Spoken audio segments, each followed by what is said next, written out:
again and welcome to another one of Arthur's N-Gauge reviews. We're continuing on this time with the electric light theme. 2 reviews ago I looked at the dipole semaphore signal, which is still happily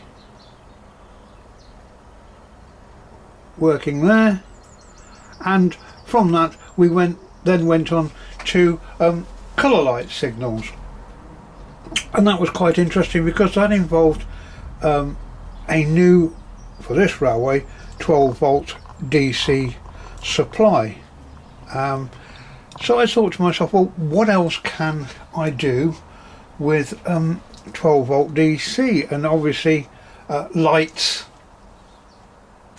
and items of an electric nature or electric furniture, let's call it, shall we, was the next thing. So here's a small selection of items that I've got and what we're going to try and do with them on this particular layout. And the plan is first decide what you're going to put where, then bench test the items. Then I'm going to manufacture a little control panel, rather like the one which controls the movement of trains, but a separate panel. And lastly, of course, don't forget to do a wiring diagram to reflect what you've actually clagged together. That's a technical term, clagging together. Anyway, let's see what we've got. Well, the first thing we've got is these model glass lamps. This is from a firm manufactured by Train Save, it says. They're not too expensive, and they actually come in all black, and what I've actually done already is to paint the post white, and I shall mess about a little more. It's a big box for 4 small lights. They do come, by the way, with their own resistors as well, which you will need. Now, I happened, he said, struggling to like this packaging. As you know, I have a thing about packaging, because they're mounted in this foam block, which makes them very easy to handle. There's the resistors, also mounted in the foam block, so you can take them out one at a time and do stuff with, and then put them back in. And I'm sure after these lights have actually been planted and wired into the layout, that I shall use this foam block again as a handy little tool. And the other good thing about the packaging is it's resealable, so I can actually put that block back in, and stuff could dry or be out of the way, and certainly out of the way of any dust while the paint dried. Not too expensive, I think about £2.50 a light it works out. So this is 2016 prices, and these are ornamental gas lamps for a station platform, but you can also get them as street lighting. So there is a product that, if it works, is going to be a lot of fun. And they are light emitting diodes inside the lamps. They're not grain of wheat bulbs in there, so we shouldn't have a problem with heat or anything like that. Talking about grain of wheat bulbs, picked this up at a model railway show this very last weekend, and that's a couple of lamps, what I would call shed lamps. So you have the bracket and an arm coming out, and then the light and down. So if you like, the front of the building would be coming down here, and they would stick out the wall there. I don't know if these are 00 gauge or N gauge, but I think they will readily adapt to lots of places. Again, these are probably grain of wheat bulbs because there's no sign of any resistor in the circuit there. And as you can see, 12 volts, 2 for £5. Can't be bad. Here we've got LEDs on a similar line. If you look underneath, you can see it's a billboard or an advertising hoarding, as we would call it, with two very small LEDs under there, and that will be planted on the layout somewhere. And I fancy a couple of other advertising hoardings with it will make into a nice back scene for a road or somewhere near the railway station. Here's your TARDIS. It looks slightly overscale to me, but sitting in a dark corner or whatever, we won't worry too much about that. And I think a few little flecks of white paint to highlight stuff on there before the model is actually finished. And again, it's just two wires, and that's a flashing LED in the top, so that the title actually says. And last but not least, in the box here we have a variation on the gas lamp theme,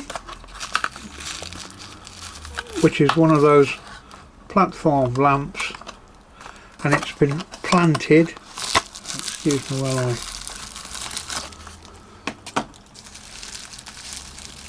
it's been planted into a flower bed. A nice little rim round there. That could be finished off as concrete, or it could be finished off as stone or brick to fit in with whatever your railroad theme is. That's nice.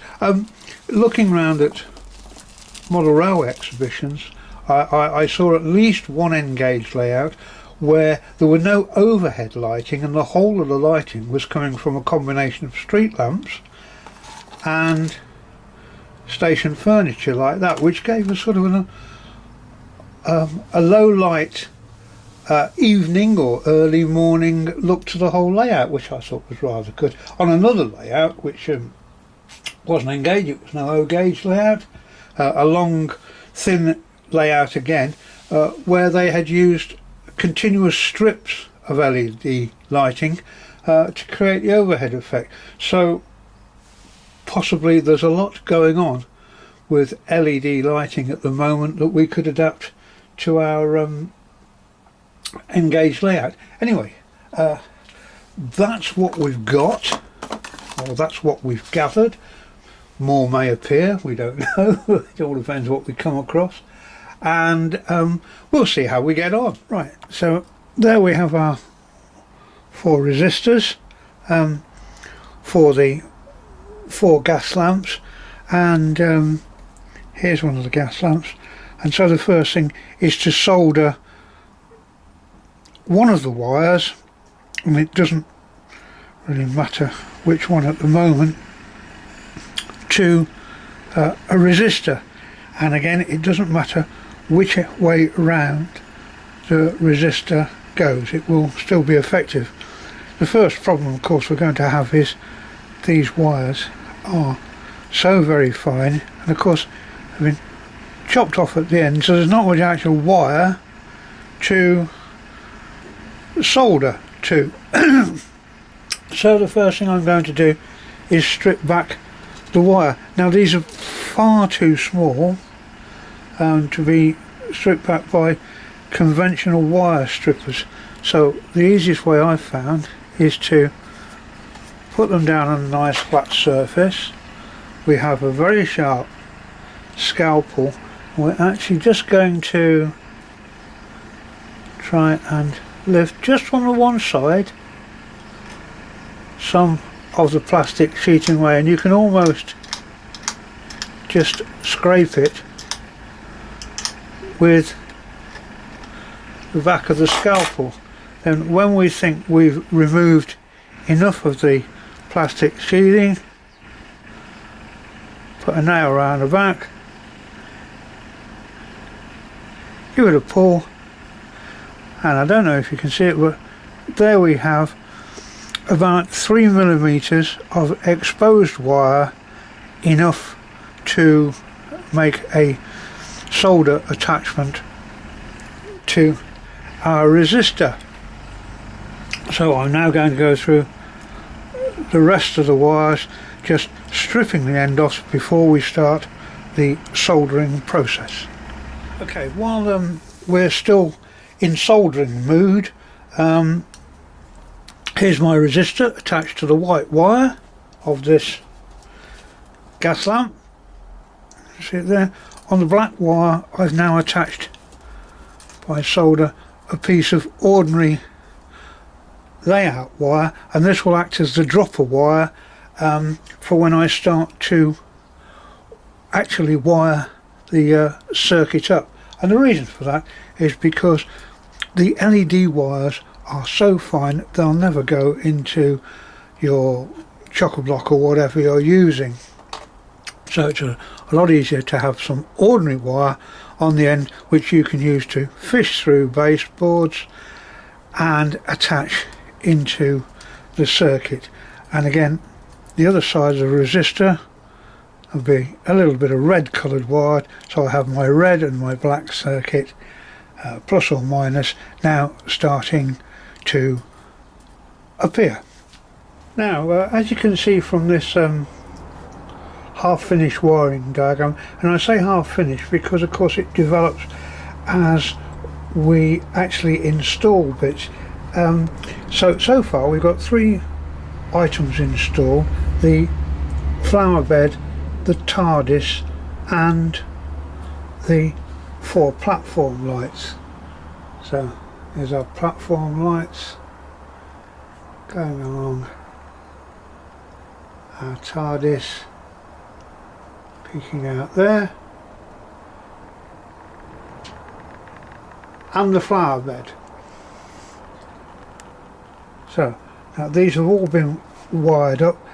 There's a black wire that actually leads from a signal power to the flower bed, to the TARDIS, and then to each of the 4 signals. And this black wire, which is a common return, is the negative, and it basically leads back to the other side of the layout, some chocky block, and then down to the power supply. Now on the positive side we have a wire coming from the power supply, and then it goes into a little box which we will show, which has 3 switches. They're very simple single pole single throw, as in ordinary miniature on-off switches, and so the positive feeds the 3 switches. Then on the other side of the 3 switches, the other side of the contact, you have a single red positive wire. It can be any colour, but I choose red, that then goes off to the unit. So here's number 2 going down to the TARDIS, and switch number 1, this railway goes to our flower power. These are all of course LEDs, so we need a resistor in the circuit somewhere, and for simplicity what I've done is wired my resistors on the positive red side of all the wiring, but it can be either or. It's also important with the LEDs to get the unit the right way round. If you get it the wrong way round, they won't work. But as there are only 2 wires coming out of these units, a positive and a negative, it's not going to take you very long to get the wires right. Coming back to the units themselves, particularly things like the lights, as I say, they are wired up to the switches, but I haven't glued these in place. I've actually left them just lightly, there we go, standing there, so they can take a little bit of handling, and they can take a knock. Should you wish to fix them in a more permanent position, and let's say you want all the ladder hangers pointing in the same direction, then a little dab of PVA white glue underneath will secure them. And again, the same for the TARDIS, basically being held by the wires underneath the layout and our flower bed. That might want a little bit of something around the base in case it starts to rise. Anyway, let's have a look at the switch. The underside of my switches, located on the switch box. There's a single positive wire coming in to here, this chocolate block. That's then being met by 4 wires going to one side of the switches, and then another wire from the other side of the switch which goes underneath the baseboard, that chocolate block, to the individual units. So what is it? It's actually a cigar box.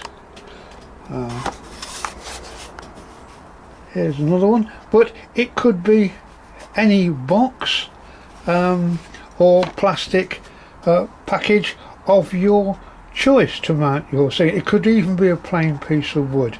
Those of you with more of a bent for carpentry, I'm sure will do a much better job.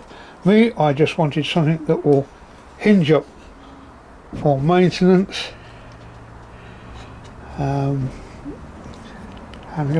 So here's our 3 switches, another one as yet unpowered, and holes for a couple more. So if I switch the individual units on and have a look, and there's our lights, TARDIS and flower bed all working, and I think you'll find that adds a little bit of depth and a little bit of character to your layout.